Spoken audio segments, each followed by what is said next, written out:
అందరికీ వందనాలండి. బాగున్నారా? గడిచిన కాలం అంతా కూడా మనం బ్రతికే బ్రతుకు దేవునికి ఇష్టానుసారంగా ఉందా, లేకపోతే ఆయన బాధ పెట్టే విధంగా ఉందా అనేది ఒకసారి ఆలోచన చేసుకోవాలి. ఈరోజు సంఘంలోకి చేర్చబడిన తర్వాత, దేవుని మాటలు విన్న తర్వాత వాటిని విడిచిపెట్టేసి మన ఇష్టానుసారమైన జీవితం మనం బ్రతికితే, నువ్వు ఎంతకాలం దేవుణ్ణి ఆరాధించినా, ఎంతకాలం మనము ఆయన ప్రేమిస్తున్నామని భ్రమలో ఉన్నా అవంతా కూడా వ్యర్థమే. ప్రేమించడం అంటే ఆయన ఆజ్ఞలు పాటించడం, అవునా కాదు? దేవుడే చెప్పాడు, నన్ను ఒకవేళ ప్రేమిస్తే ముందు నా మాట వినండి అని అన్నాడు ఆయన. కనుక ఈరోజు సమాజంలో ఎలా ఉందంటే పరిస్థితి భయంకరమైన పరిస్థితుల్లో ఉన్నాయి. ప్రేమ లేదు ఎవరికి కూడా. ఈ లోక విషయంలో అనేటువంటి ప్రేమలు ఉన్నాయి, కానీ దేవుని ప్రేమ ఎవరికి కూడా లేదు. కనుక ఈరోజు మనం చాలా జాగ్రత్తగా ఉండాలి సమాజంలో. ఈరోజు దేవుని మాటలు ఎందుకు వింటాము అని అంటే, మనం చక్కగా దేవుని సంతోషపెట్టేవారుగా బ్రతికి చనిపోయి మనం పరలోకాన్ని సంపాదించుకోవడానికి మనం బ్రతుకు. ఇది మనం తెలుసుకోగలిగాం. బైబిల్లో దేవుడు చెప్పారు కనుక మనం తెలుసుకోగలిగాం. మనకెవరో చెప్తే ఆ మాట వినము. దేవుడే స్వయంగా తన మనసులో మాట చెప్పారు కనుక మనము ఈరోజు తెలుసుకోగలిగాం. కాకపోతే అనేక మంది క్రైస్తవులైనప్పటికీ కూడా దేవుని మాటలు వినడానికి ఆసక్తిని చూపించట్లేదు. మాకు తెలుసులే అనే ధీమా, లేదంటే దేవుడు మాకు కొత్త కాదులే, దేవుడు మమ్మల్ని ఎలా లేదైనా ప్రేమిస్తాడులే, దేవుడిని మేము ఎలా చూసుకోవాలి మాకు తెలుసులే అని అనుకునే వారు చేసే భక్తి ఏంటంటే వారి ఇష్టానుసరమైన భక్తే, కానీ దేవునికి ఇష్టమైన భక్తి కాదు. దేవుడికి ఇష్టమైన భక్తి కావాలని అనుకుంటే దేవుడు మాటలు వినాలి, అప్పుడు ఆయన మనసు అర్థమవుతుంది. ఇది విననంత వరకు మన ఇష్టానుసరమైన భక్తిలోనే మనం కొనసాగుతాం. ఎవరైనా, నువ్వైనా నేనైనా ఇంకెవరైనా. కనుక ఈరోజు చాలా కాలం నుండి మనం అనేకమైన దేవుడి సంగతులు మనం తెలుసుకోగలుగుతాం, గొప్ప గొప్ప విషయాలు తెలుసుకోగలుగుతాం. ఎందుకంటే బయట సమాజంలో అన్ని మూఢనమ్మకాలే, కానీ బైబిల్లో సైన్స్ ఉంది, శాస్త్రాలను మించిన జ్ఞానం ఉంది బైబిల్లో. ఎందుకంటే ఇది దేవుని జ్ఞానం. శాస్త్రం అనేది మనుషులు తయారు చేస్తే వచ్చినదే శాస్త్రం, కానీ దేవుడు బైబిల్ని తన స్వయంగా తన మాటల ద్వారా తెలియజేశాడు. అవి లిఖింపబడ్డాయి, లిఖింపబడి మన చేతికి వచ్చాయి, గ్రంథస్థం చేయబడి. కనుక మనం ఇదంతా కూడా నమ్మాం, అవును కాదండి? కనుక అయితే ఈరోజు ఇంకొక విషయాన్ని మీకు తెలియజేయాలని ఆశపడుతూ ఉన్నాం. ఆ విషయం తెలియజేసే ముందు చిన్న ప్రార్థన చేసుకొని మనం వాక్య భాగంలో వెళ్తాం. సరేనండి? అందరూ కళ్ళు మూసుకోండి, చాలా జాగ్రత్తగా వినాలి ఈ మాటలు. ఈ మాటలు మీకు ఎక్కడ కూడా వినబడే అవకాశం లేదు. ఎక్కడెక్కడో అక్కడక్కడ దొరుకుతాయి. ఎందుకంటే ఇవి దేవుని మాటలు. సత్యవాక్యాన్ని సరిగా విభజించే వారు కరువైపోయారు, అందరూ కలిపి చెరిపే వాళ్ళే ఎక్కువైపోయారు. కనుక మనము జాగ్రత్తగా ఈ మాటలు వినాలి అని అనుకుంటే మన మనసును ముందు దేవుని సన్నిధిలో ఉంచండి. అందరూ కళ్ళు మూసుకున్నట్లయితే ప్రార్థన చేసుకొని మన వాక్య భాగంలోకి వెళ్ళిపోతాం. అందరూ కళ్ళు మూసుకున్నాం. పరలోకమందు ఉన్న మా యొక్క తండ్రి, మహోన్నతుడా, సర్వోన్నతుడా, సర్వలోక సృష్టికర్త, పరిశుద్ధుడా, మీకే వేలాది వందనములు, స్తోత్రములు తండ్రి.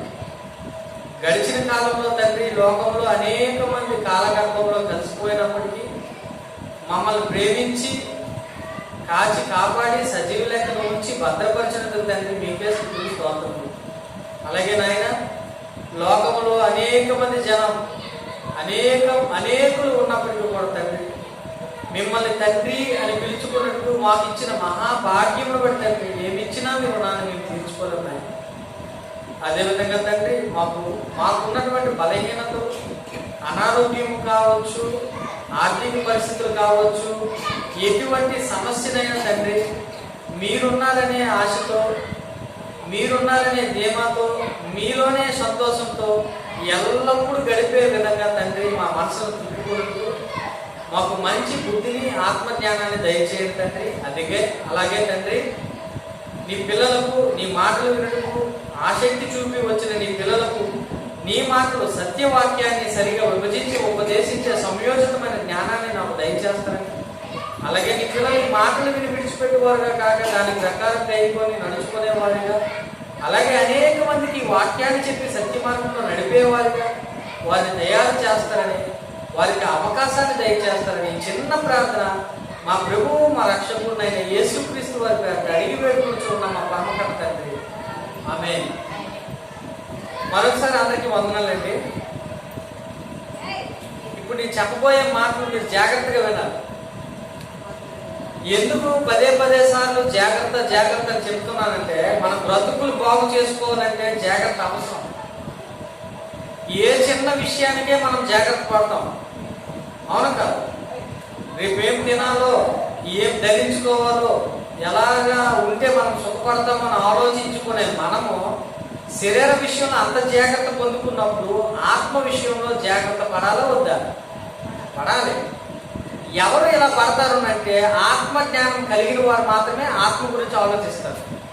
వీరు దేవుని సంబంధం లేదు, శరీరమే మాకు ముఖ్యమని, ఆత్మతో మాకు సంబంధం లేదని, శరీరానుసారులుగా లోకానుసారుగా భూ సంబంధమైన వారిగా ఈ లోకమే మాదని, ఈ లోకమే మాకు అంతా ఉందని, ఇంకో లోకం లేదని, మాకు పరలోకమే తెలియదని, నరకముందని మేము నమ్మమని అనుకునే నాస్తికులైన హేతువాదులైన ఇంక ఎవరైనా సరే వారు శరీరం కోసమే బ్రతుకుతారు తప్ప దేవుని కోసము ఆత్మ సంబంధమైన విషయాలు వారు వివేచింపరు అని బైబిల్లో దేవుడు స్వయంగా చెప్పాడు. కనుక ఎందుకు ఈ జాగ్రత్త అంటే మీరు ఏమి వినిచున్నారో జాగ్రత్తగా చూసుకోండి అని అన్నాడు. మరలా నిత్య జీవము లేఖనాలు ఎందుకు కలదు అని చెప్పి మీరు పరిశీలించమని చెప్పాడు. మరి పరిశీలన ఎక్కడ ఉంది? ధ్యానించడం ఎక్కడ ఉంది? వినడం ఎక్కడ ఉంది? దాని ప్రకారం నడుచుకోవడం ఎక్కడ ఉంది?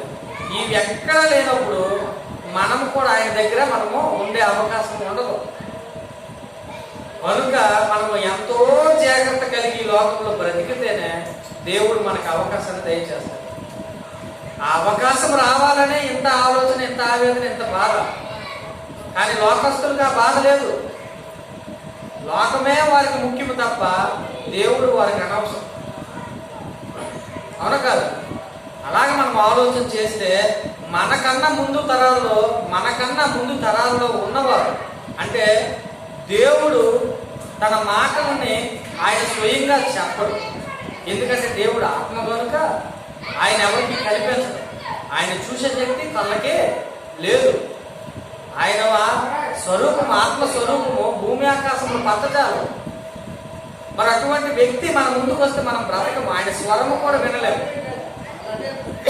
మోషే కూడా ఆయన స్వరాన్ని వినలేకపోయాడు. ఇశ్రాయేలు జనాంగం కూడా ఆయన స్వరాన్ని వినలేకపోయాడు. నిర్గమకాండంలోనే మోషే రచించినటువంటి నిర్గమకాండం కానీ ద్వితీయోపదేశ కాండాల్లో రాయబడింది. సీనాయి పర్వతం దగ్గర ఆయన శబ్దాన్ని వినలేకపోయారు. ఆయన శబ్దాన్నే, మాటనే వినలేని జనము ఆయన చూడగలిగే శక్తి లేదు. కానీ అనేక మంది మాయా దర్శనాలు, మేము దేవుడు చూసాము, కళ్ళలోకి వచ్చాడు, మాకు చెప్పాడు, మీరు వినండి. ఇది ఎవరిది అంటే వారి సొంత మాటలు. అది కూడా గ్రహించలేని పరిస్థితిలో ఈరోజు క్రైస్తవ సమాజం ఉంది. అందుకే సాతాను ఉచ్చులోకి, మాయలోకి పడిపోతుంది సంఘం. కానీ దీన్ని కాయడానికి పరిశుద్ధాత్మ దేవుడు కానీ, యేసుక్రీస్తు ప్రభువులు వారు కానీ, తండ్రి అయిన దేవుడు కానీ కంటి మీద కునుకు లేకుండా వారు పని చేస్తారు. ఆ పనిలోని భాగమే ఈరోజు ఈ సత్యవాక్యాన్ని ప్రకటించే బోధకులు. ఆ బోధకులు ఎవరు? ఏది దేవుని ఆత్మో, ఏది సాతాన ఆత్మో మనం పరిశీలించాలి, తెలుసుకోవాలి. అలా తెలుసుకోవాలంటే ఈ మాట వినాలి. ఒక మనిషి మంచోడో చెడ్డోడో మనకు తెలియాలంటే ముందు ఏం చేయాలి? వాడిని చూస్తే సరిపోదు, వాడితో ఉంటే తెలుస్తుంది. అలాగే దేవుడి గురించి తెలుసుకోవాలనుకుంటే ఆయన మాటలు వినాలి. ఆయన చూస్తే చూడలేవు, ఆయన స్వరం వినలేవు.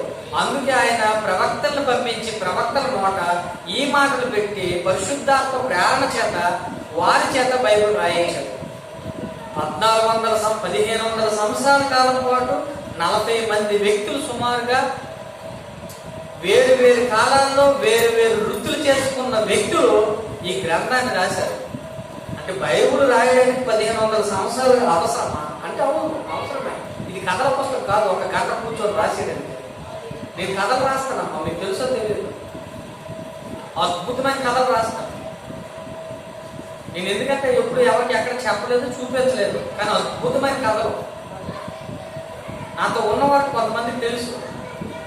అది నా గొప్పతనం కాదు. కానీ దేవుడు బైబుల్ అంటే అంత ఎందుకు రాయించాడనంటే ఆయన మనసు 2 నిమిషాల్లో చెప్పేది కాదు. ఆయన మనసు 2 నిమిషాల్లో చెప్పిస్తే తెలుసుకొని మీరు వెళ్ళిపోండి అని అనడానికి లేదు. నీ బట్టే, ఎప్పుడు నీ బట్టే. దశంభాగం ఇచ్చామా, ప్రార్థన చేసామా, కన్నీరు కాసామా, ఇంటికి వెళ్ళిపోవడమా, అది కాదు దేవుడికి కావాల్సింది. అది కాదు దేవుడికి కావాల్సింది. అది ఏది కావాలంటే ఆయన మాట వినడం కావాలి దేవుడికి. ఆయన మాట ఎప్పుడు వింటావు? విన్నప్పుడే కదా వింటావు. వింటే కదా ఎలా బ్రతకాలో నీకు తెలుస్తుంది. వినకపోతే నీకు ఏం అర్థమవుతుంది? ఎవరికీ అర్థం కాదు. అలా అర్థం కావాలంటే ఆయన సన్నిధికి రావాలంటే ఈ మాటలు ఎక్కడైతే వినబడతాయో అక్కడికి వెళ్ళాలి. అప్పుడు ఆ మాటలు ఏది సత్యమో ఏది అసత్యమో మీరు పరిశీలించుకోవాలి. ఒకవేళ మీరు పరిశీలించకపోతే గుడ్డువాడికి దారి చూపినట్టే మీరు కొండలో పడతారు. అప్పుడు దేవుని మార్గంలో మీరు ప్రయాణం చేయరు. మీరు దేవుని మార్గంలో ప్రయాణం చేయాలంటే సత్యవాక్యాన్ని తెలుసుకోవాలి. అయితే అనేక మంది ప్రవక్తలు దేవుని కోసం ఈ సువార్త మాటలు, ఈ సత్య మాటలు చెప్పడానికి లోకానికి వచ్చారు లేదండి. అలా వస్తూ వాళ్ళు ఏం చేశారట? దేవుని సువార్త ప్రకటిస్తూ మరణించిన తరువాత యేసుక్రీస్తు వారు ఇలా వస్తారు. దేవుని కుమారుడు ఈ లోకంలో పుడతాడు. ఆయన పుట్టి పాపాల కోసం ఆయన మరణిస్తాడు. ఆయన రక్తము చేత పాపాలు అన్ని కూడా కడగబడతాయి. కడగబడి వారందరినీ కూడా పరిశుద్ధులుగా మారుస్తాడు అని ఆనాడు చెప్తే ఈ ప్రవక్తలు కూడా వారు ఏం చేశారంటే ఈ మాటల వెనుక వారిని చనిపారు. కానీ ఈరోజు క్రైస్తవులు కూడా అదే సువార్త ప్రకటించారు. కానీ ఎక్కడ జరుగుతుంది సువార్త? ఎక్కడ జరుగుతుంది సువార్త? తిన్నామా, పడుకున్నామా, తెల్లారిందా, ఈ 3 ముక్కలే మన జీవితాలు. అవునా కాదండి? అటువంటి జీవితం నువ్వు బ్రతికినా ఒకటే. జంతువులు బ్రతుకుతున్నాయి, కుక్కలు బ్రతుకుతున్నాయి, పక్షులు బ్రతుకుతున్నాయి. దానికి మనకి తేడా లేదు. అలాంటి బ్రతుకే కాదు. అది దేవునికి ఇష్టమైన బ్రతుకు కాదు.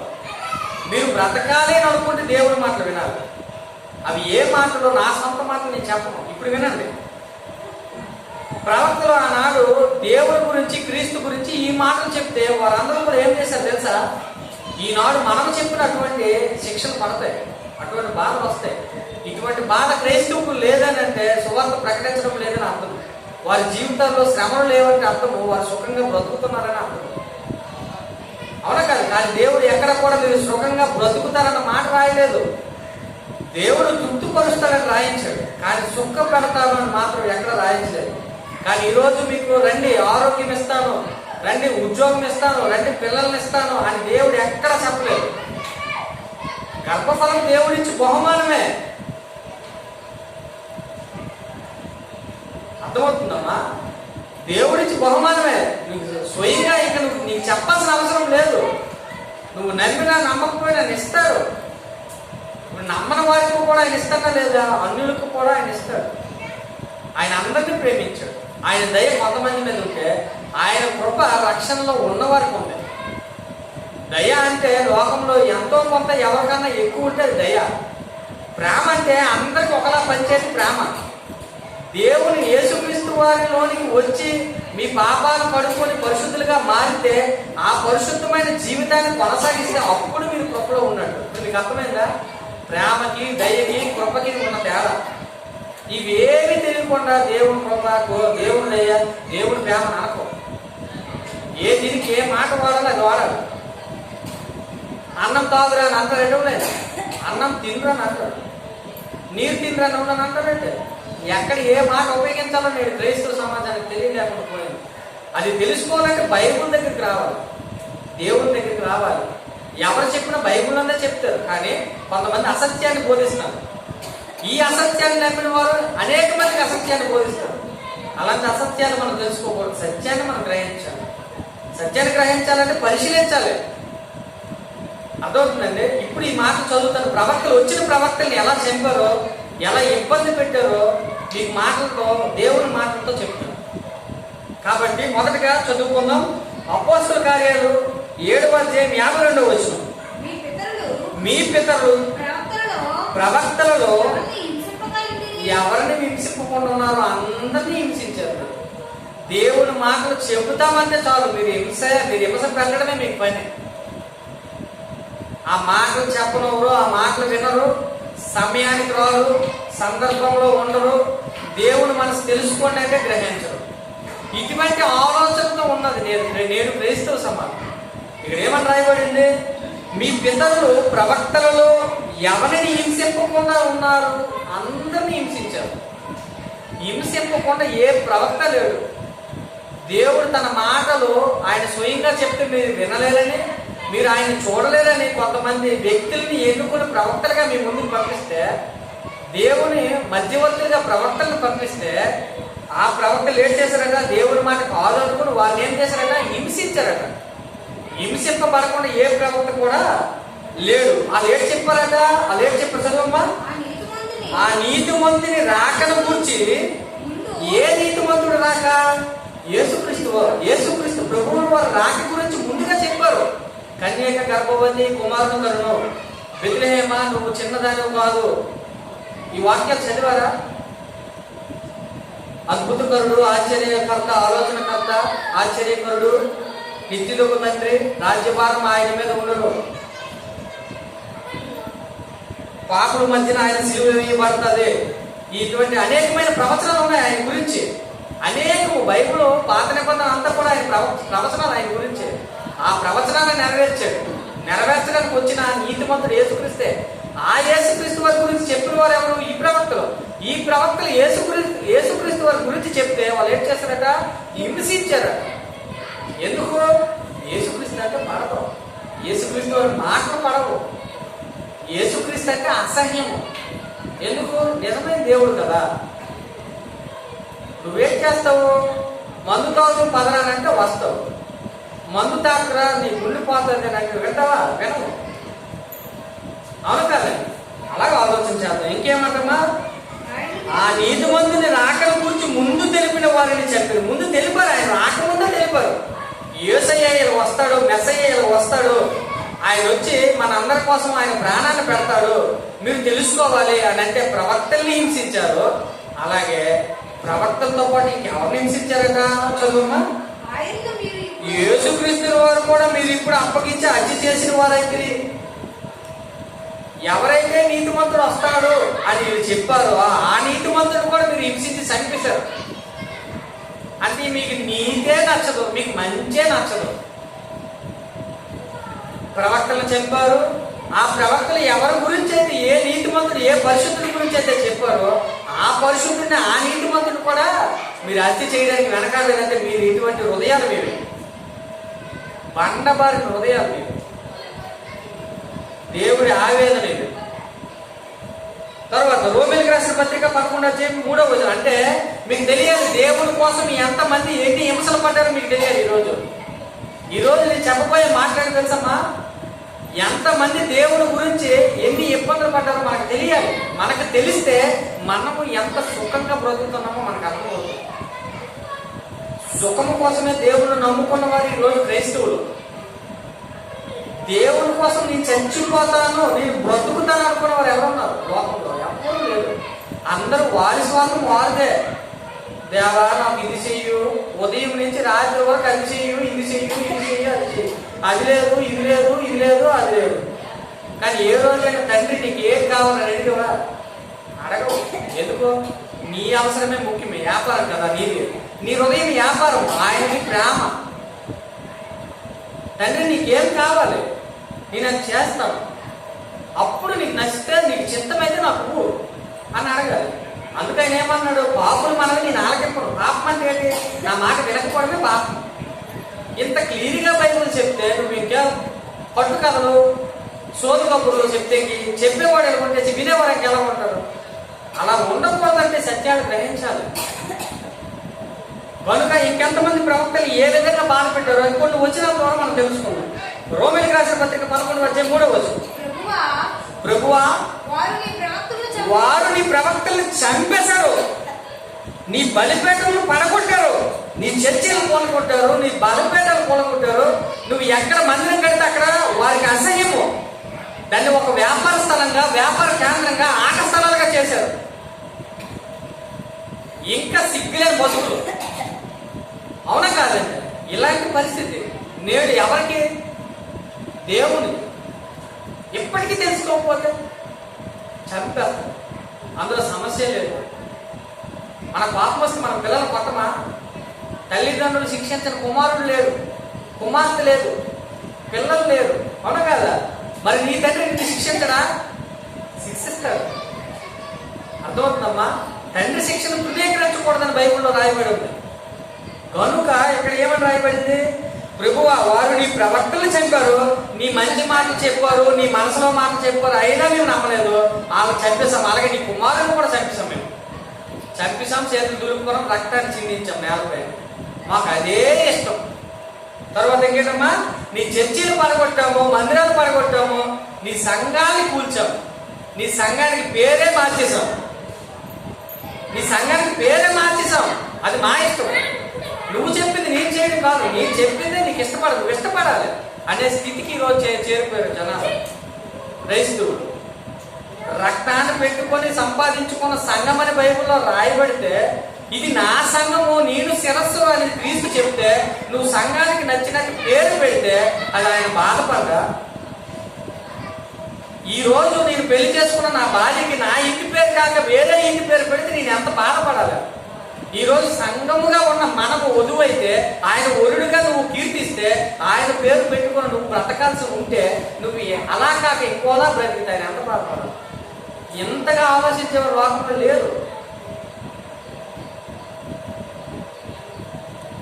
ఇంతకన్నా మాటలు ఇంకెవరు చెప్పగలరు? ఇంకేం రాయించాడమ్మా? నేను ఒక్కడనే మిగిలి ఉన్నాను, నా ప్రాణం ఇంకొక వ్యక్తి మిగిలాడట. ఆ వ్యక్తి ఏం చెప్తాను? రోమీయులకు రాసిన అపోస్తలుడైన పౌలు ఏం చెప్తాను? నేను ఒక్కడే మిగిలాను. అన్ని జరిగిపోయి అందరినీ వేస్తారు, నేను ఒక్కడే మిగిలాను, నా ప్రాణం కూడా తీయాలని చూస్తాను ప్రభువా అని మొరపెట్టుకున్నాను. ఎవరి కోసమట? నా కుటుంబాన్ని, నా పిల్లల కోసం, నా ఉద్యోగం కోసం, నా సంపాదన కోసం నేను బాధపడట్లేదు తండ్రి. నీ కోసమే, నీ ఇష్టాన్ని నెరవేర్చడానికి ఈ భూమి మీద నేను పుట్టానని తెలుసుకొని అనేక మందిని నీ ఇష్టాన్ని నెరవేర్చడానికి, వారిని మార్చడానికి నా ప్రాణాన్ని పెడుతున్నాను నేను. వారు వద్దన్నా, కాదన్నా, అవునన్నా, లేదన్నా, ఏదన్నా నీ ఇష్టాన్ని నెరవేర్చడానికి అవసరమైతే నా ప్రాణం తీసుకోవడానికి కూడా నేను సిద్ధమే అనే ఆవేదన పడితే ఇక్కడ రాస్తాడు. ఏమన్నమ్మా? నా ప్రాణము తీసుకున్నారు అని ఇశ్రాయేలుకు విరోధముగా దేవుని ఎదుట అతడు వాదించుతున్నాడు. అర్థమవుతుంది తల్లి? అలాగే లోకసువార్త 16:16 ఇంకా ఈ ప్రవక్తలు ఎంతకాలం అని ఉన్నారు ఈ భూమి మీద తెలుసా? దేవుడు ఎంతకాలం పంపించాడు తెలుసా? ఇంకా నేను ఇంకో ప్రవక్తనే నువ్వు అన్నావు అనుకో, నువ్వు దొంగ ప్రవక్త అని అర్థం. నేను ప్రవక్తనే, నాకు ప్రవచనాలు తెలుసు, భవిష్యత్తు చెప్పేస్తాను, నేను భవిష్యత్తు జ్ఞానిని అంటే నువ్వు అబద్ధికుడు. ఎందుకు? రేపేం సంభవించడం నీకు తెలియదు అని అంటే నువ్వు చిలకలు నమ్ముకుంటావు. నువ్వు దేవుడు ఎంత స్పష్టంగా చెప్తే నువ్వు భూత వైద్యాల దగ్గరికి, మంత్రగాల దగ్గరికి, శిల్లంగోల దగ్గరికి, అర్థమవుతుందమ్మా?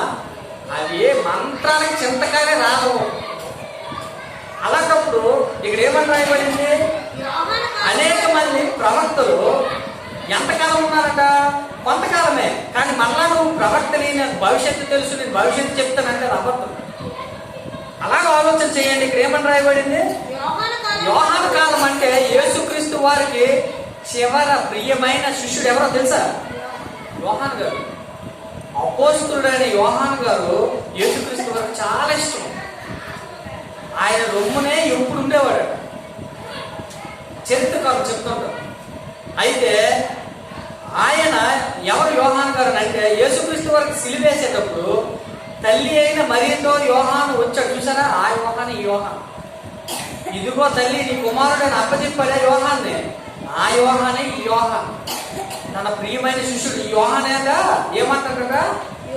యోహాను కాలము వరకు ధర్మశాస్త్రములు ప్రవక్తలను ఉండి, అప్పటి నుండి దేవుడు రాజ్యసువార్త ప్రకటింపబడుతున్నది, ప్రతి వాడు ఆ రాజ్యంలో బలవంతంగా చొరబడుతున్నాడు. ఇప్పుడు ఈ మాటలు మీకు అర్థమయ్యేటట్టు చెప్తానమ్మా, మీరు జాగ్రత్తగా గమనించాలి. ఈ మాటలు ఎందుకు తెలుసా? పరలోక రాజ్యం అంటేనే తెలియని నువ్వు పరలోక రాజ్యంలోకి ఎలా ప్రవేశిస్తావో, పరలోకమందున్న మా యొక్క తండ్రి నీ రాజ్యం వచ్చునుగాక అని చదువుతాను. చూసావా? పరలోక రాజ్యము యోహాను కాలంలోనే మొదలయ్యింది. అక్కడ ఏమని రాయబడింది? ఈ వాక్యాన్ని చదివిన నీకైనా అర్థం అవ్వాలి. ఇక్కడ ఏమని రాయబడింది? అప్పటి నుండి యోహాను కాలం వరకు ధర్మశాస్త్రమును ప్రవక్తలు ఉన్నారు, అంతవరకు బ్రతికారు.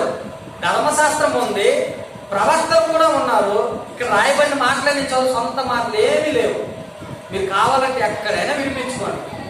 సత్యాన్ని సత్యంగా బోధించడమే నేను చేస్తున్న బోధకులు తప్పు అయిపోతుంది. తప్పు చేసినోడు ఏంటంటాడు తెలుసా? నువ్వే తప్పు చేసావు. అలా ఉంది ఈరోజు క్రైస్తవ సమాజంలో బోధకుల మధ్య. ఎందుకనంటే వాక్యాన్ని వారికి అర్థం సరిగా విభజించడం తెలియక. కాబట్టి ఈ మాటలు చదివితే మనకి ఏమర్థమవుతుందంటే, అప్పటి నుండి దేవుని రాజ్య సువార్త ప్రకటింపబడుచున్నది. యోహాను కాలంలోనే దేవుని రాజ్య సువార్త ప్రకటింపబడితే ఇంకా దేవుని రాజ్యం రావాలి అని నువ్వు కోరుకోకూడదు. పరలోక రాజ్యం అన్నా దేవుని రాజ్యం అన్న ఒకటే. సంఘంలో చేర్చబడిన వారే పరలోక రాజ్య వారసత్వాన్ని పొందుకున్నవారు.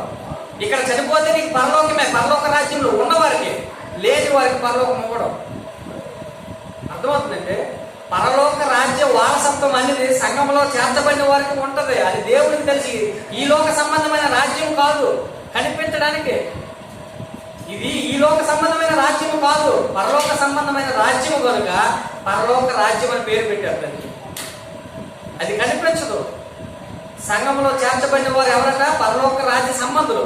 ఈ రాజ్య సువార్త ప్రకటింపబడింది ఎప్పుడట? యోహాను కాలం నుంచే. అంతవరకు ఎవరున్నారట? ప్రవక్తలు ఉన్నారు, ధర్మశాస్త్రం సంబంధించిన క్రియలు ఉన్నాయి. అయితే ఇక్కడ ఏమని రాయబడింది? ప్రతివాడు కూడా ఈ పరలోక రాజ్యంలోకి బలవంతంగా వచ్చేస్తాడట. నచ్చినట్టు వచ్చేయడము, నచ్చినట్టు వినడము, నచ్చినట్టు వెళ్ళిపోయి నచ్చినట్టు బతకడము. అలాంటి వాళ్ళే బలవంతంగా వచ్చిన వాళ్ళు. హృదయపూర్వకంగా రావాలి, హృదయాన్ని దేవుడికి ఇవ్వాలి, దేవుడు మాట బట్టి బ్రతకాలి. అది ఖచ్చితమైన పరలోక రాజ్య వారసత్వాన్ని పొందుకున్నాడు. బలవంతంగా చొరబడిన వాళ్ళు మూల మనలోనే కూర్చోండి, మనలాగే వాక్యం వింటారు. వాక్యం విన్నట్టుగా వింటారు కానీ నటిస్తారు. నటించి అలా అమ్మ చూడు, అలా పట్టలేసింది, ఈ అమ్మ చూడు ఈ సోదరులు పెట్టింది, అవే మాటలు. అంతకుమించి దేవుడు మాకు నిలబడాలి. వాళ్ళకి అవి ఆడుకోవడానికి చేతికి వస్తారు. ఇది చాలా తప్పు. మందిరానికి వచ్చేటప్పుడు నీ ప్రవర్తన సరిగా చూసుకోమంటే నువ్వు మందిరంలో ఎలా ఉండాలి? ఎందుకు? ఇక్కడ పాస్టర్ ఉన్నారని కాదు, ఎవరైతే నా నామం ఇద్దరు మూడు కూడుకుంటారో వారి మధ్య నేను ఉంటానన్న యేసుక్రీస్తు వారు ఉన్నారని నీకు తెలియాలి. ఒక పరీక్ష హాల్లో ఎగ్జామ్ జరుగుతుంది, పిల్లలందరూ పరీక్ష రాస్తారు. సార్ లేరంటే వాళ్ళు ఏం చేస్తారు? ఎందుకొని కెర్చీలు చేసుకొని ఎంత మొదటి ఒకటి పేపర్ ఒకటి రాసుకొని చూసుకొని చేసుకుంటాం. అవునా కాదు? అదే ఉన్నారంటే ఎలా ఉంటారు? పక్కన చూడడానికి భయపడతారు. అవునా కాదు? ఈ రోజు పరలోక రాజ్యంలో నువ్వు ఉన్నావు అని అంటే, సంఘంలో నువ్వు చేర్చబడ్డావంటే యేసుక్రీస్తు వారు మన మధ్యన ఉన్నారని ఆయన మాటలు నువ్వు నమ్మాలి.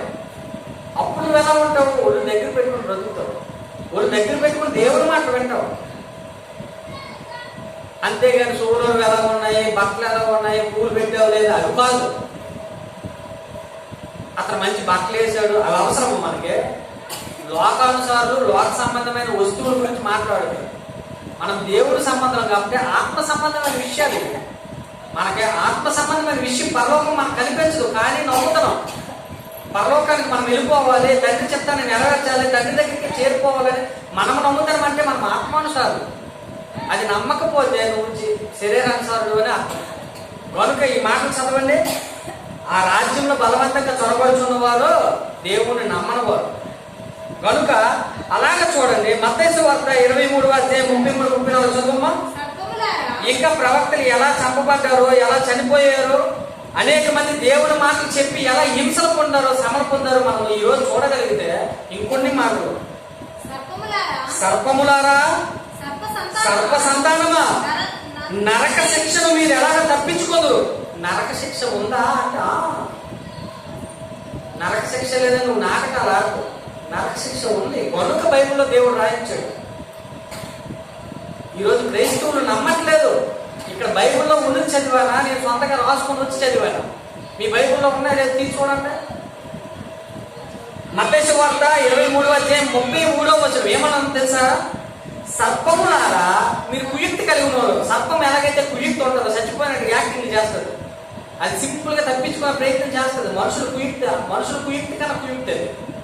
అందుకే దేవుడు కూడా సర్పము లాంటి కుయుక్తి కలిగి, పావురము లాంటి వివేకము కలిగి బ్రతకమన్నాడు. ఈ సర్పములారా సర్ప సంతానమా, సాతాను సంతానమా, సాతాను సంతానమా. దేవుని నమ్మని వారందరూ కూడా సాతాను పిల్లలే. దేవుని నమ్ముకొని ఆయన మాట ప్రకారం బ్రతికిన వారే దేవుని పిల్లలు. కాబట్టి ఇక్కడ ఏమని రాయబడింది? సర్పములారా, సర్ప సంతానమా, నరక శిక్షను మీరు ఎలాగో తప్పించుకుందరు? మీరు నా దగ్గర నుండి తప్పించుకునే శక్తి మీకు ఉందా అని అడుగుతాడు దేవుడు. ఉందా అంటే ఎవరైనా బాడీ బిల్డింగ్ చేసేది బాగా అనుకుని వస్తాడు ఎవడైనా? రాలేడు. నువ్వు శరీరానుసారుడు కాబట్టి ఆ కళ్ళను చూపెడతావు. దేవుడు ఆత్మానుసారమైన విషయాలు తెలియజేస్తాడు, అవి అర్థం చేసుకోవాలి. అది ఇంకేమని రాశాడమ్మా?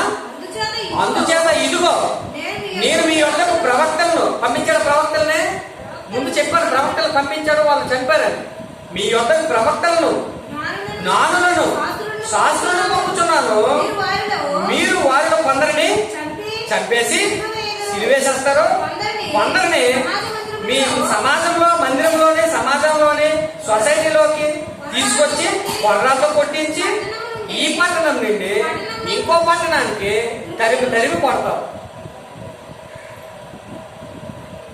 దేవుడు మాకు చెప్పినందుకు, సువార్త ప్రకటించినందుకు, యేసే క్రీస్తుని ప్రకటించినందుకు, యేసుక్రీస్తే ప్రభు అని చెప్పినందుకు, తండ్రే దేవుడని అన్నందుకు, ఆ దేవుడే నిజమైన దేవుడని చెప్పినందుకు ఏం చేస్తారట?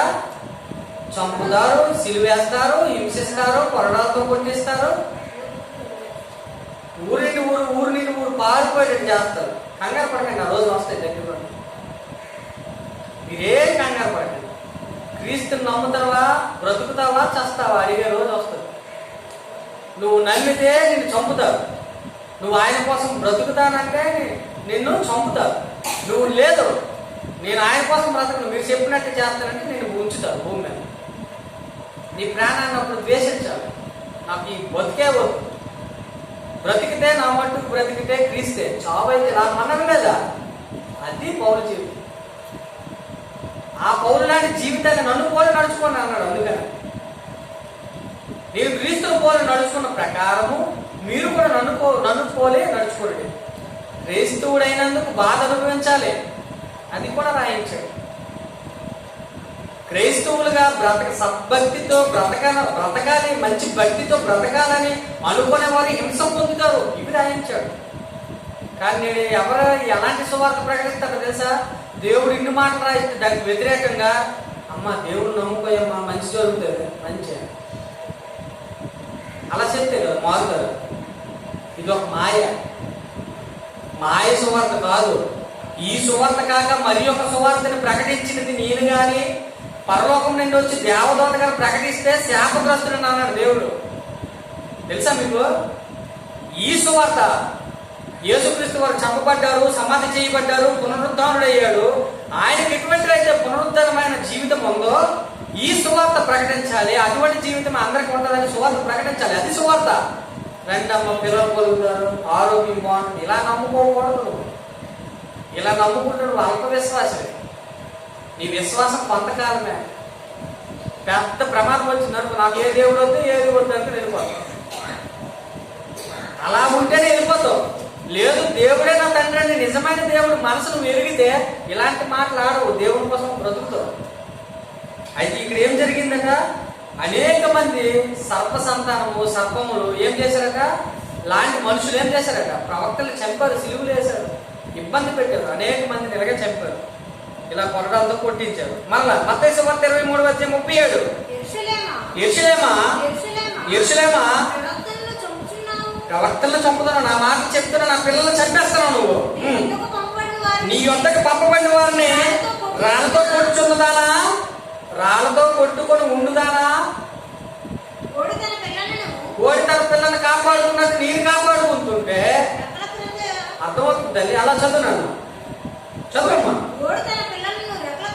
రెక్కల క్రింద ఎలాగో చేర్చుకును, అలాగే నేను నీ పిల్లల్ని ఎన్నో మార్లు చేర్చుకొనవలనని ఉంటిని.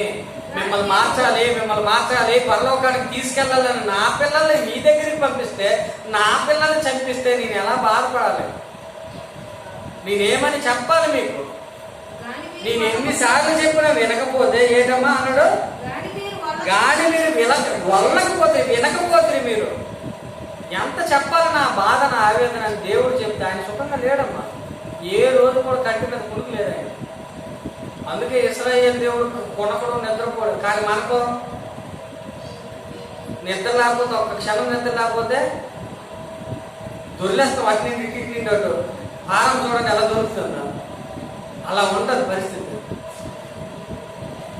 కనుక జాగ్రత్తగా వినాలి ఈ మాటలు.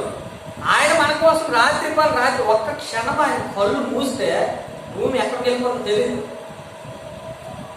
సర్వనాశనం అయిపోతుంది. తెలుసమ్మా, మీరు విషయాలు గ్రహించాలి. గ్రహించైనా ఆయన మనసును తెలుసుకోండి. కనుక ఇంకెందుకు ఇంకొంచెం మాటలు విని మనం ముగించుకుందామమ్మా. లూకాసు వార్త 11వ అధ్యాయము 47, 48, 49, 50 చదువమ్మా. అయ్యా కాదు, అయ్యో అయ్యో అని ఎప్పుడు అంటావు? నీకు బాధ కలిగినప్పుడు, ఏడుపు వచ్చినప్పుడు అయ్యో అని అంటావు.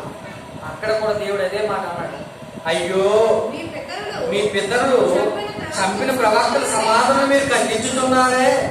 మీ అమ్మ మీ నాన్నోరు ప్రవక్తలు చంపేశారు, ఇప్పుడు నువ్వేమో ఆ సమాధులు కట్టేస్తావు. తర్వాత కావున మీరు సాక్షులై మీ పితరుల కార్యము సంబంధించుతున్నారు. అంటే మీ పితరులు ఏదైతే చేస్తారో అది మంచిదే అనుకోని మీరు కూడా అదే పని చేస్తారు. ఇంకా వారు ప్రవక్తలు చంపిరి, మీరు వారి సమాధులు కట్టించుకొని వెళ్తారు. అందుచేత దేవుని జ్ఞానము చెప్పిన దేవుని జ్ఞానం అంటే ఏంటో తెలుసా? ఈ వాక్యమే దేవుని జ్ఞానము. యేసుక్రీస్తే దేవుని జ్ఞానమును శక్తి అయి ఉన్నాడు. ఆ యేసుక్రీస్తే ఈ వాక్యమే సర్వ పూర్ణత కూడా మానవుడిగా ఆకారంలో ఈ భూమి మీదకి వచ్చాడు. ఉందా లేదు? యోహాను సువార్త 1వ అధ్యాయం 14 ఆది యందు వాక్యమును, వాక్యం దేవుని యొద్ద ఉన్న, ఆ వాక్యమే దేవుడై ఉన్నాడు. ఆ వాక్యమే 1వ అధ్యాయం 14 మానవాకారంలో వచ్చాడని బైబిల్లో రాయబడి. ఆ వాక్యమే ఈ జ్ఞానము. ఆయన మాటలే ఈ జ్ఞానము, ఆయన మాటలే ఈ వాక్యము. ఈ మాటలు ఏమట? అయ్యో మీ పితరులు చంపిన ప్రవక్తల సమాధులు మీరు కట్టించుతున్నారు. కావున మీరు సాక్షులై మీ పితరుల కార్యములు సంబంధించుతున్నారు. వారు ప్రవక్తలు చంపిన మీరు వారి సమాధులు కట్టించారు. అందుచేత దేవుని జ్ఞానం చెప్పినదేమనగా, నేను వారి యొద్దకు వెళ్ళి ప్రవక్తలను అపోస్తలును పంపుదును, వారు కొందరిని చంపుదురు, కొందరిని హింసిస్తారు. అర్థమైందమ్మా? నేను పంపిస్తున్న ఈ ప్రవక్తలు నా పిల్లలు, నా అపోస్తులని ప్రవక్తలు నేను పంపిస్తే వారిని మీరు కొంతమందిని చంపేస్తారు, కొంతమంది హింసలు పెడతారు అన్నాడు దేవుడు. ఎందుకు? మీరు అలా చెయ్యాలని చెప్పలేదు, అలా మీరు చేస్తారని ముందుగా చెప్పాడు. మీరు ఇలా చెయ్యాలని చెప్పలేదు, మీరు అలా చేస్తారో అని ముందుగానే చెప్పాడు. నువ్వు అలాగే చేసావు. అది దేవుని తాలూకు శక్తి. ఈరోజు ప్రవక్తల్ని ఎన్ని ఇబ్బందులు పెట్టి, హింసలు పెట్టి అలా చేశారన్నమాట ఆనాడు. మరి నేటికి కూడా బంగారమ్మ, నేటికి కూడా దేవుని సువార్త ప్రకటించిన వాళ్ళని శుభ్రంగా పరుకునేస్తారండి. కనుక ఈ మాట జాగ్రత్తగా వినాలి, ఈ మాటను జాగ్రత్తగా వినాలి. అయితే మీరు జాగ్రత్తగా విన్నట్లయితే ప్రవక్తల గురించి మీకు చెప్పాలి. యేసుక్రీస్తు వారు వస్తాడు, నీతిమంతుడు వస్తాడు, పరిశుద్ధుడు వస్తాడు, మీ పాపాల కోసం ఆయన బలి అవుతాడు అని చెప్తే వీళ్ళని చంపేశారు. అలా వచ్చిన క్రీస్తుని కూడా చంపేశారు. అలాగే అపోస్తలుని కూడా పంపించాడు లేదా? అపోస్తలుల పేర్లు మీకు తెలుసమ్మా? అపోస్తలులు అంటే అర్థము పంపబడిన వారు.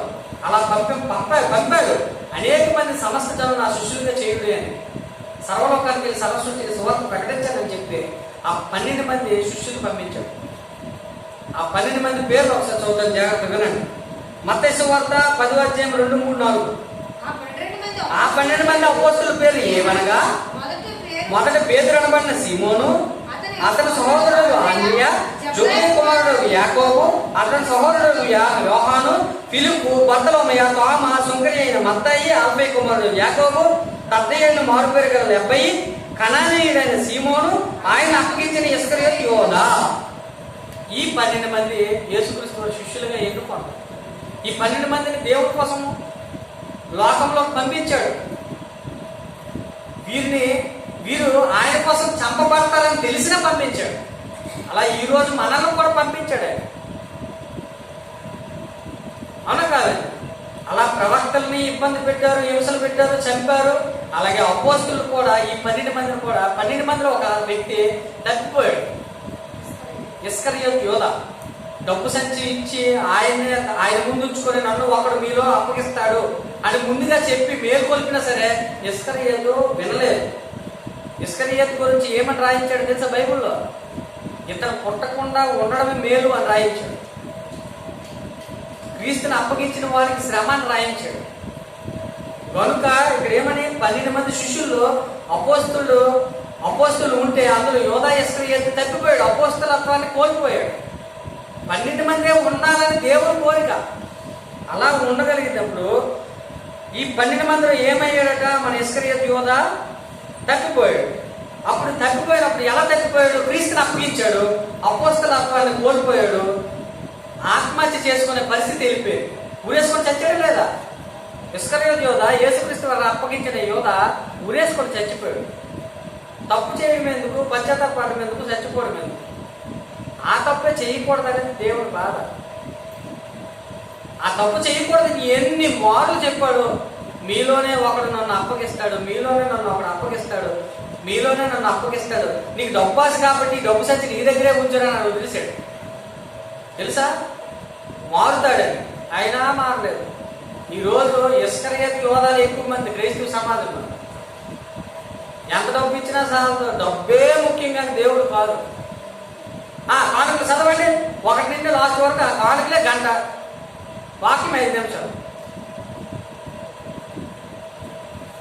ఆ డబ్బే మైండ్లోకి వెళ్తుంది కానీ దేవుడి వాక్యం ఇంకేం మైండ్లోకి వెళ్తుంది మనకి? అవునా కాదు? అది తప్పు.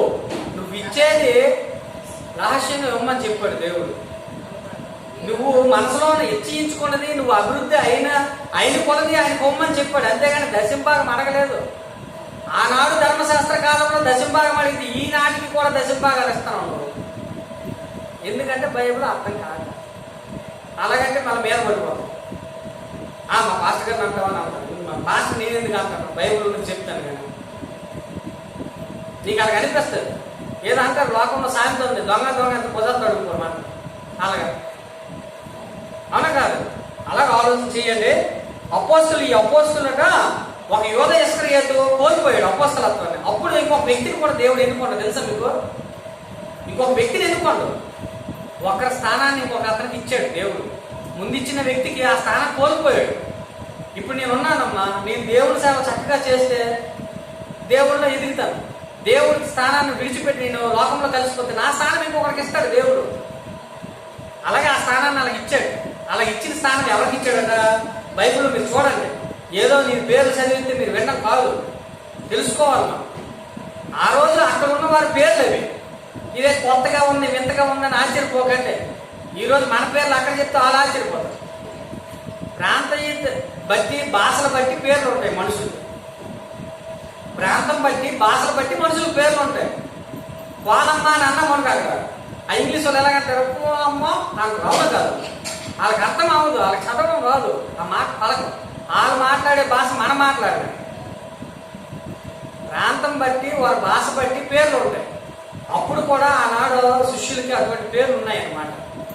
అలాగే ఆ శిష్యుల్లో ఈ వ్యక్తి ఎప్పుడైతే తగ్గిపోయాడో ఒక వ్యక్తి అక్కడ ఎన్నికయ్యాడు. ఆ వ్యక్తి ఎవరో చూద్దాం. అపోస్తల కార్యాలు 1:23 చదువున్నా.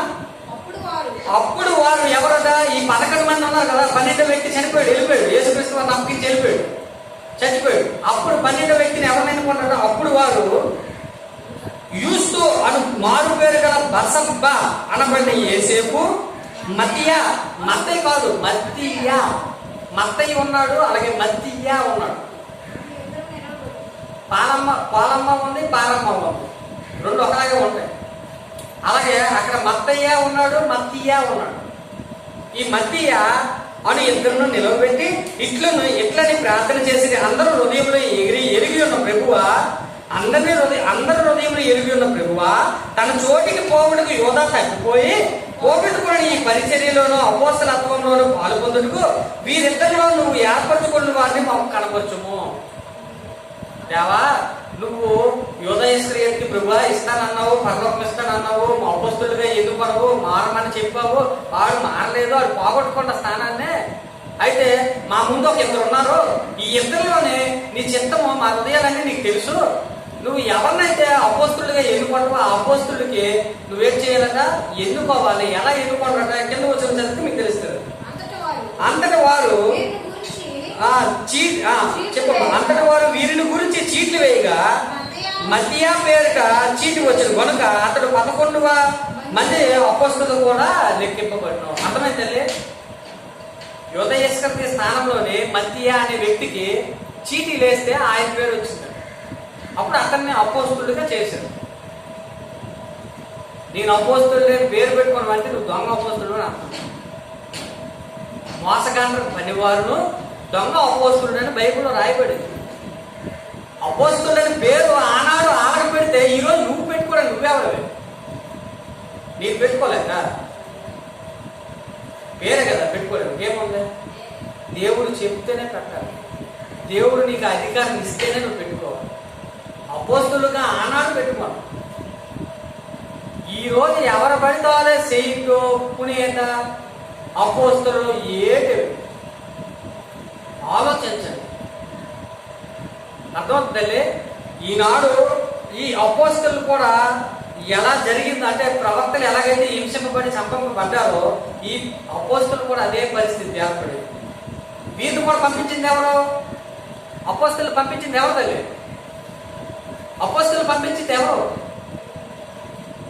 సర్వలోకానికి సర్వ సృష్టికి సువార్త చేయండి అని చెప్పింది ఎవరు? ఎవరికి చెప్పారు? యేసుక్రీస్తు వారు. అపోస్తులు చెప్పారు. ఈ అపోస్తులు ఇలా వస్తే వాళ్ళకి ఏం జరిగేది తెలుసా? అనేకమైన మరణాలు. ఎటువంటి మరణాలు అంటే భయంకరమైన మరణాలు.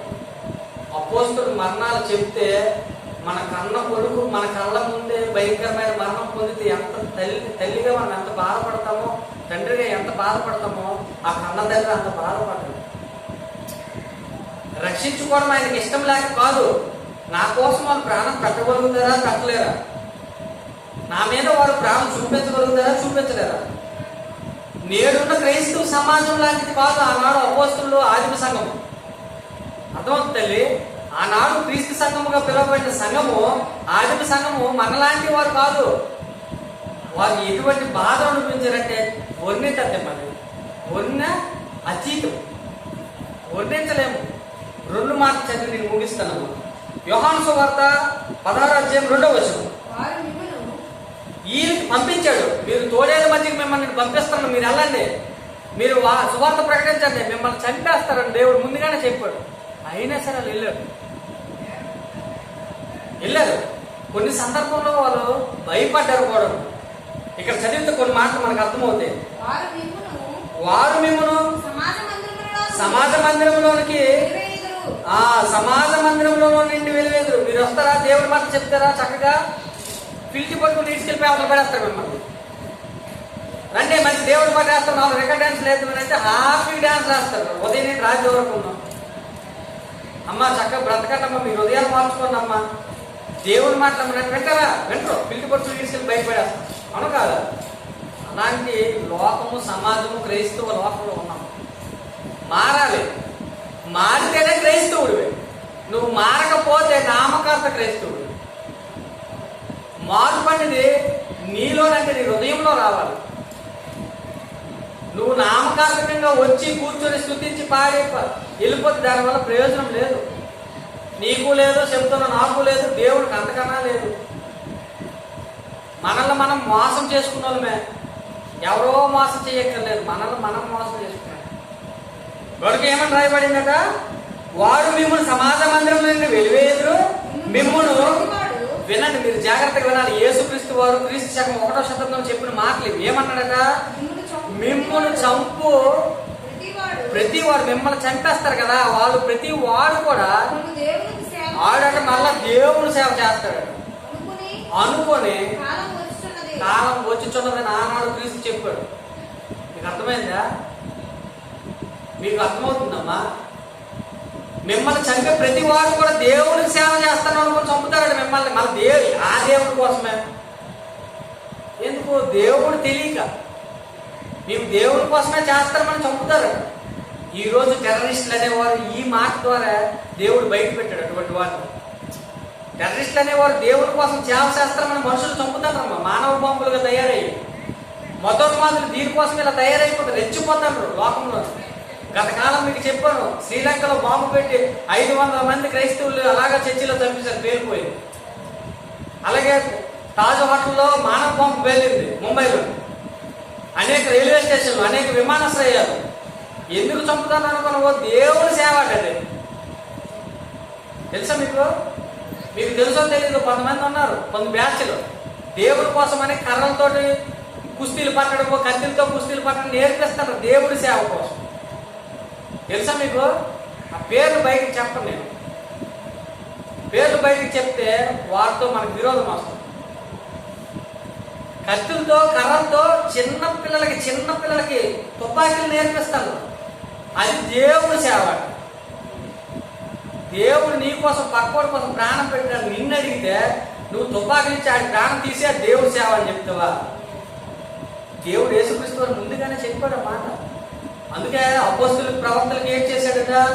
మీరు వెళ్తారు కానీ మీ తోడేల మధ్యకి మిమ్మల్ని పంపిస్తాను, మీరు గొర్రెలు మిమ్మల్ని తోడేల మధ్యకి పంపిస్తారు, చీల్చుకొని తినేస్తారు, కనికరం. అటువంటి బాధ మీరు అనుభవిస్తారు ముందుగానే చెప్పాడు. అయితే కొన్ని సందర్భంలో ఏం చేస్తాం తెలుసా? జాగ్రత్త పడటం తప్పు కాదు. మీకు గతకాలం చెప్పారు, జాగ్రత్త పడటమో తప్పు కాదు. చివరికి ఆయన శిష్యులు కూడా పారిపోయారు. ఒకసారి నమ్ముతారా? ఆయన కోసం ప్రాణం పెట్టిన వారే పారిపోయారు. ఆయన్ని బాధలో వదిలేసి. తెలుసా మీకు? చదువుతాను, ఒకసారి చూడండి. మత్తయి సువార్త 26వ అధ్యాయము 56వ వచనం. అయితే ప్రవక్తల లేఖనములు నెరవేరినట్లు ఇదంతా జరిగింది. ఏం జరిగిందట? యేసుక్రీస్తు వారు వస్తారు, యేసుక్రీస్తు వారు వచ్చి ఆయన అప్పగింపబడి హత్య చేయబడతాడు, సమాధి చేయబడతాడు, సమాధిలో ఉంటాడు, తర్వాత లెగిస్తాడు. ఇవన్నీ కూడా జరగాలంటే ప్రవచనాలు ముందుగా తెలియజేశారు ప్రవక్తలు. అలా చంపేశారు. అలాగే వచ్చి నీతిమంతుని పరిశుద్ధిని చంపేశారు.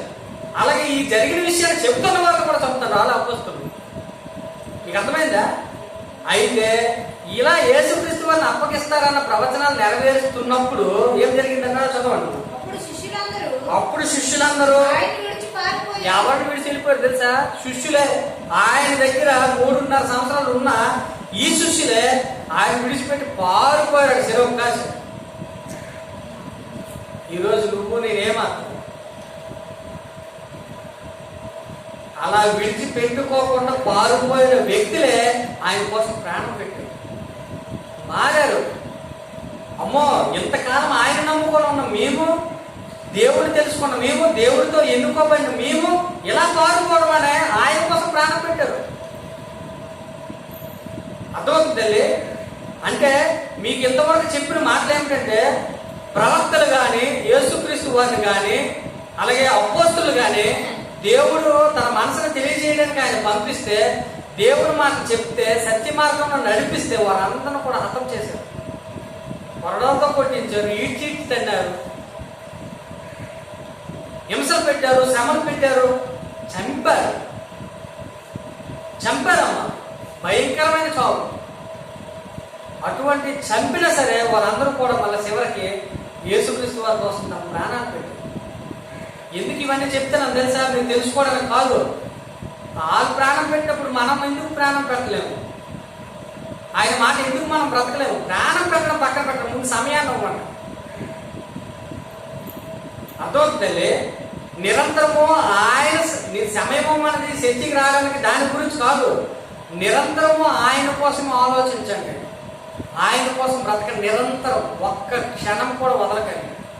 చనిపోయినా తిరిగి సమయం దాటిపోయినా తిరిగి రావు. చనిపోయిన మనము తిరిగి రాము ఈ లోకంలో.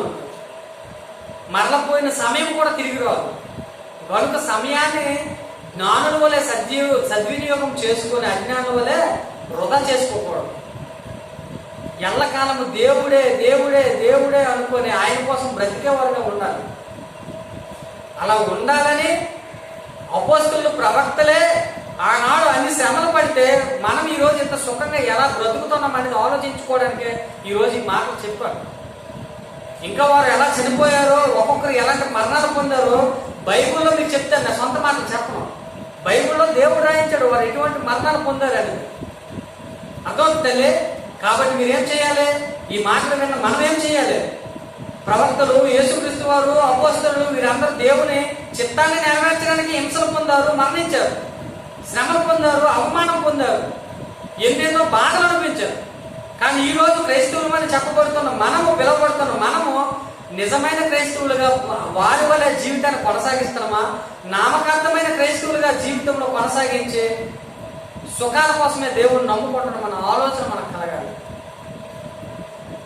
అర్థమవుతుంది. ఇలా ఆలోచించగలిగినప్పుడే దేవుడు సంతోషపెట్టేవారుగా, ఈ జీవితంలో మంచి జీవితాన్ని కొనసాగించేవారుగా, పందెములో మంచి పరిగెట్టి మంచి బహుమానాన్ని, జీవకిరీటాన్ని పొందుకునేవారుగా బ్రతకగలుగుతాము. దేవుడు సంతోషపెట్టి చనిపోయిన తర్వాత ఆయన దగ్గరికి చేరుకోగలుగుతాం. అర్థమవుతుందంటే, అందరికి అర్థమైందంటే. కాబట్టి మీరు ఈ మాటలన్నీ విని విడిచిపెట్టేవారుగా కాక మీ హృదయంలో భద్రపరుచుకొని దాని ప్రకారం నడుచుకొని అనేక మందిని ఈ సత్య మార్గంలో నడపండి. అందరికి వందనాలమ్మా. దేవుడు మన వెనుకల్లో ఈ వాక్యం ఫలింపజేయదు కాక. చిన్న ప్రార్థన చేసుకుందాం, ముగించుకోండి. చిన్న ప్రార్థన చేసుకుందాం, ముగించుకుందాం. అందరం కళ్ళు మూసుకోండి. పరలోకమందున్న మా యొక్క తండ్రి, మహోన్నత, సర్వోన్నత, సర్వ సృష్టికర్త, పరిశుద్ధ, మీకే స్తుతులు, స్తోత్రం తండ్రి. తండ్రి, మరి మీ మనసులోని మాటలు, మీ ఆవేదన, మీ బాధ తండ్రి, అనేక మంది మీ పిల్లలు ప్రవక్తలుగాను, అపోస్తలుగాను, నీ ప్రియకుమారుడైన యేసుక్రీస్తు వారిని కూడా తండ్రి లోకం విడిచిపెట్టలేదు తండ్రి.